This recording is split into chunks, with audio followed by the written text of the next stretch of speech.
Today, I want to talk to you about balance. What is that? Right? What is balance?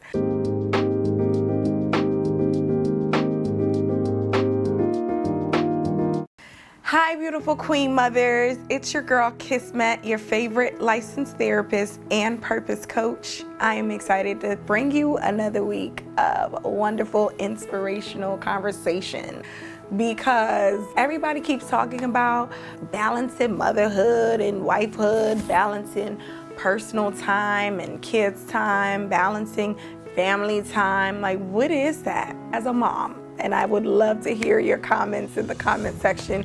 What is balance to you? And I've come to the conclusion that balance can only exist when you take care of yourself. Imagine you have 20% of energy to give. You 20% left inside of you. You're supposed to give 5% to your children, another 5% to your spouse, another 5% you need to give to your career or your work or your job. Then the last 5% that you have left, your family, your friends, your people outside of your home or your career that you have to dedicate your time and your energy to. What are you going to be left with at the end of the day?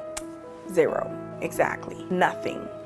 And a lot of us don't realize that we are all walking cups of empty nothings. So it's easy for you to remain in despair, to remain depressed, to remain in the slump if you don't understand this concept. That if you don't understand that balance can only come when you have been able to establish an internal equilibrium. What I'm trying to say is, when you've poured out that 20%, there's nothing left. So how can you juggle anything when you have nothing to offer? The most important thing that I share with a lot of women, that purpose in general is imperative, because that's the only way that we will find fulfillment and be able to give what other people need from us.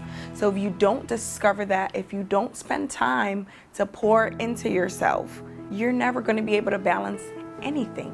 And when I think about balance, I think of, the jugglers, right? They're usually other cultures. They're juggling things. They're able to hold it because they've mastered the art of balancing something. If you have enough mental capacity to handle people around you, it's easy for you to prioritize. You're able to identify which one's better at that point before you handle the next thing. What's the hierarchy, right? And what does that look like? That means if you have to get a prayer life, a meditating life, if you have to wake up and move your body, right?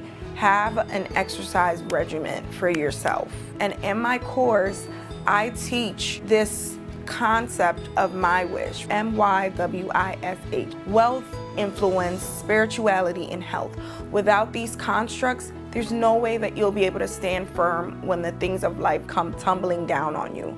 So I want you to be able to take care of yourself. I want you to be able to pour into yourself. If you're a mom listening to me, if you're struggling at this point, the very first step is not for you to go out there and try to fix everybody. The minute you begin to pour into yourself and become healthy mentally, emotionally, spiritually, then you're going to be able to stand against the things that life throws at you. And you will be able to now juggle or balance the things that you're able to. I love you, I'm praying for you, and I wish you all of the best. Until next time, peace out.